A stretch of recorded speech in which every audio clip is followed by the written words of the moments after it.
అనంత దర్శన్ శంకర్ అనే వ్యక్తికి ఇచ్చారు. అనంత దర్శన్ శంకర్ అనే వ్యక్తికి 2024కు ఎంఎస్ స్వామినాథన్ అవార్డు. ఈ అనంత దర్శన్ శంకర్ అనే వ్యక్తి ఇండియన్ ఇన్స్టిట్యూట్ ఆఫ్ ఆయుర్వేద మరియు ఇంటిగ్రేటివ్ మెడిసిన్ చైర్మన్గా పనిచేస్తున్నారు. ఇండియన్ ఇన్స్టిట్యూట్ ఆఫ్ ఆయుర్వేద మరియు ఇంటిగ్రేటివ్ మెడిసిన్ చైర్మన్గా పనిచేస్తున్న అనంత దర్శన్ శంకర్కు 2024 సంవత్సరానికి ఈ ఎంఎస్ స్వామినాథన్ అవార్డు ప్రకటించారు. అదే 2023 సంవత్సరానికి ఎంఎస్ స్వామినాథన్ అవార్డును బిఆర్ కంబోజ్ అనే వ్యక్తికి ఇచ్చారు. బిఆర్ కంబోజ్.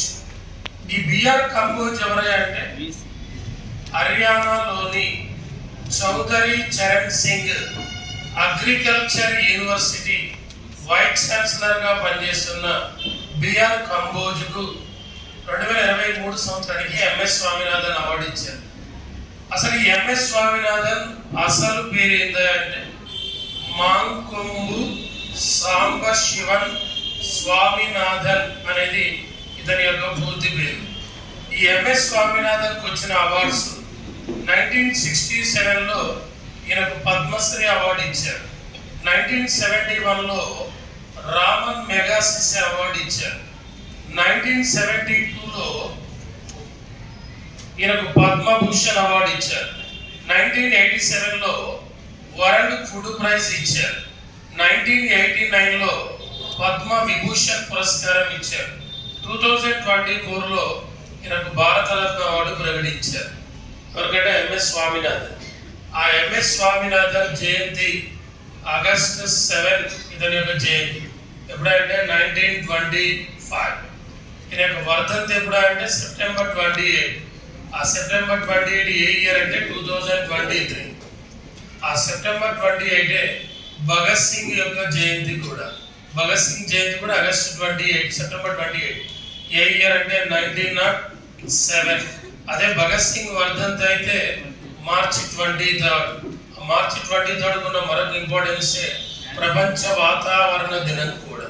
మరి భగత్ సింగ్ మరణించింది ఎప్పుడంటే 1931లో భగత్ సింగ్ మరణించారు. ఆ భగత్ సింగ్ను గురితీసింది ఏ జైల్లో అంటే లాహోర్ జైల్లో. ఆ లాహోర్లో స్టార్ట్ అయిన గేమ్స్ ఏంటి అంటే నేషనల్ గేమ్స్.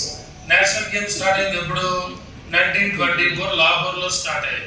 అసలు నేషనల్ గేమ్స్ ఇప్పుడు 2025లో జరగబోతున్నాయి. 38వ నేషనల్ గేమ్స్.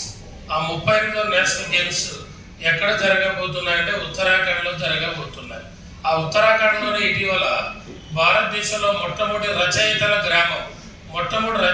గ్రామాన్ని ఎక్కడ అంటే ఉత్తరాఖండ్లోని డెహ్రాడూన్లో ప్రారంభించారు.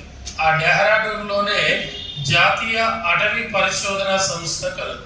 అసలు అంతర్జాతీయ అటవీ దినం ఎప్పుడంటే మార్చి 21 అంతర్జాతీయ అటవీ దినం.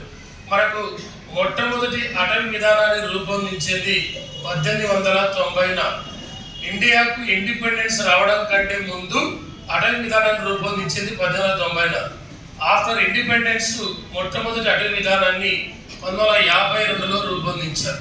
ఆ తర్వాత రెండవ అటవీ విధానాన్ని 1988లో రూపొందించడం జరిగింది. మొదటి అటవీ విధానం ప్రకారం భారతదేశంలో 33.3% అడవులు ఉంటారు. అదే రెండవ అటవీ విధానం ప్రకారం ఇండియాలో అడవులు 33% ఉండాలని ప్రకటించారు. మరి అటవీ విధానాన్ని రూపొందించింది ఫస్ట్ది 1952 అన్నాం, రెండవది 1988 అన్నాం.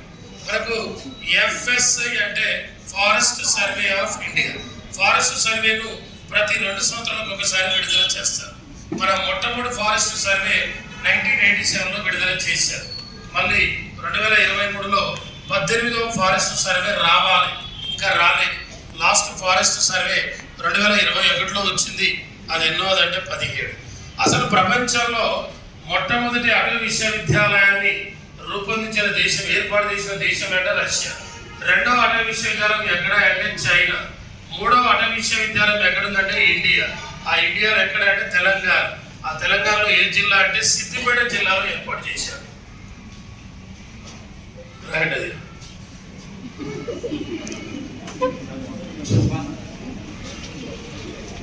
ఇప్పుడు చెప్పిన పాయింట్స్ అన్ని కూడా రాసేసేయండి.